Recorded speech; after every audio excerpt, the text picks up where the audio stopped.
Your avoidant ex didn't just move on. They found a rebound overnight, and you're starting to feel like you never mattered at all. Now, if you're blindsided, trying not to fall apart every time you think of them falling in love with someone else, then this video is for you. Because what you do next isn't just survival, but a way to let go of the pain and begin to feel okay again. Now, in this video, we're going to break down why people with an avoidant attachment often move into new relationships so quickly, what it really means to you, and more importantly, what you can do right now to start feeling better. Now, this isn't just about getting over them. This is a strategy to protect your heart and even position you for a healthy reconnection with your ex if this is truly what you want. Let's be honest. Nothing really prepares you for that moment when your heart is broken into 1,000 pieces. Whether a friend tells you, or you see it online, or you run into your ex and see them with someone else, it's crushing. And it's especially confusing when this is a person you feel deeply connected to. And now, there was someone new. Even though they told you they couldn't handle a relationship right now, or they just needed time to be by themselves. So naturally, you'll find your mind is starting to spiral out of control with all of the big, painful questions. Like, did your relationship mean anything to them? How can they be so happy with a stranger when they claimed to be so overwhelmed by you? Are you really that easy to replace? Or did they never even love you at all? Before we really dive in, let's slow down here and start with what you're actually dealing with. Because this kind of thing just makes you feel like you don't matter at all. It can feel like your shared history was just erased, and it can make you feel abandoned and worthless, which means you're not just dealing with a breakup. You're dealing with a challenge to your reality and your self-worth. So it's natural to feel like you aren't good enough, to feel rejected, to feel replaced, which really means we need to address those feelings first, because the truth is, their actions are very rarely about you or the new person. They're almost always about their own internal wiring. Now, to really begin to see the truth and feel like yourself again, you have to understand what's actually going on inside an avoidant's head. Jumping into a new relationship isn't a sign of genuine happiness or finding someone better. It's a symptom of their core attachment patterns. So let's zoom out and look at the big picture and 4 reasons they move on so quickly. Reason number 1, it's the ultimate distraction. A new relationship is a powerful way to avoid difficult feelings. Breakups are painful for everyone, including avoidants, even if they don't show it. But instead of sitting with uncomfortable emotions like sadness or guilt, they often lean into their default settings, which is avoidance. And what that really means is this. A new person provides a rush of excitement, a sense of validation, which numbs the pain and loss from the breakup. It's a distraction that allows them to focus on this person while keeping all those emotions suppressed. Reason number 2, it's a way to feel control. For someone with a dismissive avoidance style, independence is everything. A breakup, even if they wanted it, can trigger deep feelings of failure or a loss of control. So by moving on quickly, they're sending a message, mostly to themselves, that I'm fine, I'm not affected. I don't need anyone. This new relationship isn't really about the new partner. It's about proving their identity as someone who is self-reliant. Now, the idea of avoidant control and rebounds is often misunderstood. So let me explain this in another way. What's really happening is this. They need to control how close they get to someone because early in life, sharing too much emotion and connection meant getting rejected, hurt, or letting someone down, which means intimacy feels unsafe to them. So they're only going to get so close to someone before pulling away. It's like warming your hands by a fire. You want to feel the heat and the warmth, but the closer you get, the higher the chance of getting burned. Which brings us to reason number 3. They're chasing the easy phase. Avoidants often excel in the early stages of a relationship because a new relationship is exciting, it's superficial, and it's low pressure.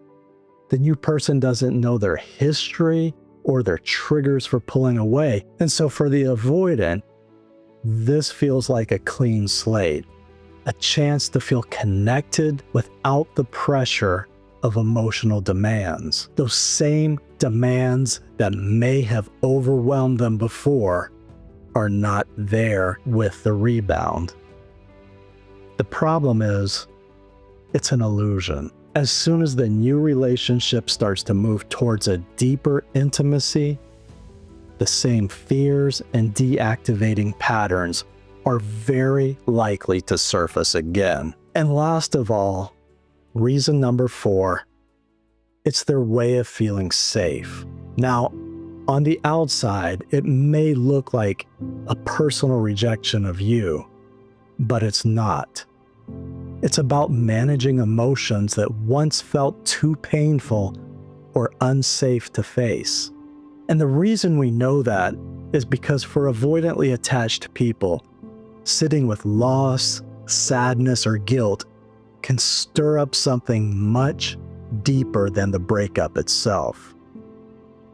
It stirs up old feelings of rejection, unworthiness, or shame that they learned to push down long ago. And when those emotions start to surface, it can feel like being pulled back into a place and time where love meant danger or disappointment.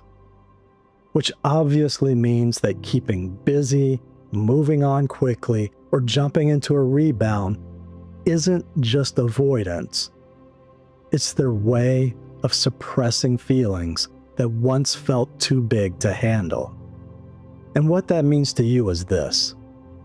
Their behavior is a predictable pattern, not a personal judgment on your worth or the love you share. Now, understanding why this happens is only the first step. So let's focus on what you can actually do. These steps are all about taking back control of your life and your emotional state so that you can stop spinning out of control and start to feel normal again. Step 1, commit to no contact. This is one of the most powerful things you can do for yourself. You have to create space by cutting off communication. That means no calls, no text, no checking their social media, and no asking friends about them. This isn't a game to make them miss you. It's a lifeline for your own sanity. Because every time you check up on them, you're just reopening the wound and causing yourself more pain. Now, no contact gives you a way to stop comparing yourself to the new person as you let go of the worry and begin to bring your body down from the panic and into calm. And it gives your ex time to reflect on what they've lost when the rebound is no longer able to distract them. Step 2 is take control of your own life. Right now, your ex is taking up too much space in your head, and it's time to evict them. Stop spending your energy investigating their life and pour all of it back into your own. Get back to the gym, focus on your work, pick up a hobby you dropped, and reconnect with your friends. This isn't about faking it until you make it. This is about actively building a life that is so full and engaging that their actions become a minor subplot instead of the main event.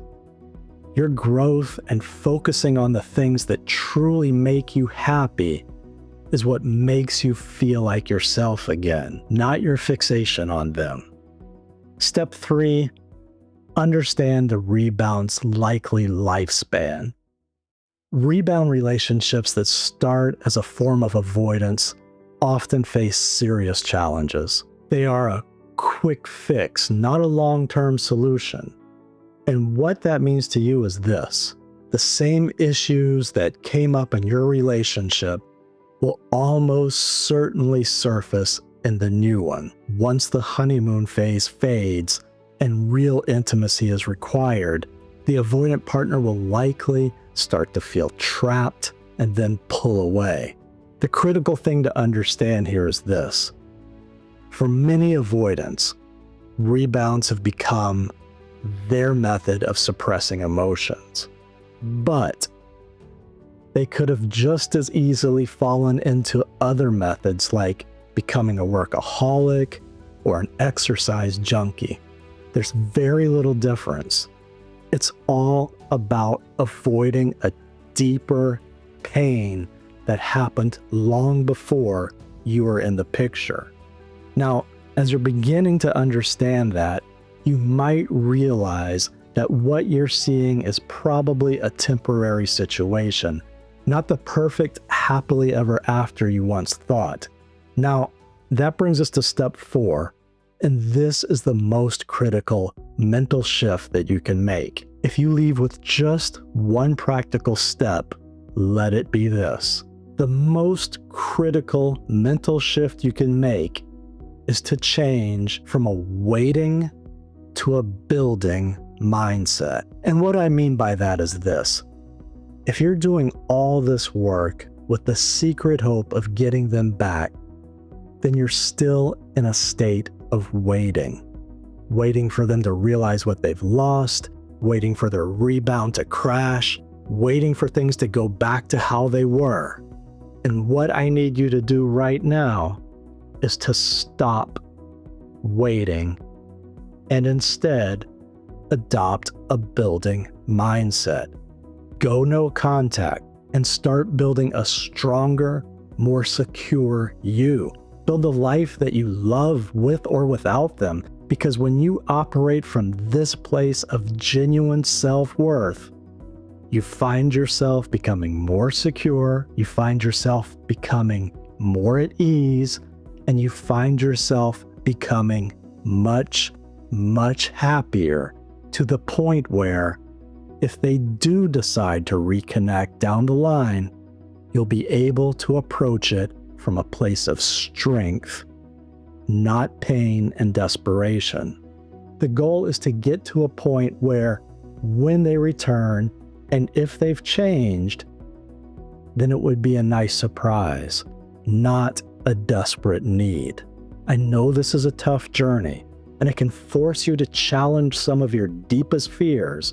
And if you're finding it hard to go through this alone, then consider subscribing for more insights on attachment, healing, and building secure relationships. Now, let's talk about the long game if they do come back. Because there is a chance that after the rebound ends and enough time has passed, often several months or more, that they may try to reconnect. And if this happens, it's critical to know how to respond. Don't immediately welcome them back with open arms. Your approach should be calm, slow, and without any pressure. The goal is to create a safe space for honest communication, not to fall back into the same old patterns. Remember, you aren't the same person they left, and you need to see if they've done any real work on themselves. It's important to understand that if they return, it's often because they miss the comfort and stability you provided. But that doesn't mean they fixed the core issues that led to the breakup. So proceed with caution and always prioritize your emotional safety first. Now, seeing your avoidant ex in a rebound is incredibly painful, but their actions are a reflection of their own patterns and fears, not a measure of your value. Your path forward is clear: a radical focus on yourself, a firm commitment to no contact for your own healing, and building a life that makes you proud. Because whether they come back or not, you win by choosing yourself. Now, if you want to know the 3 stages of an avoidant coming back and what makes them stay, then watch this next video. And if you're ready to take that next step, follow the link for the No Contact Survival Kit. It will walk you through the hardest parts of this.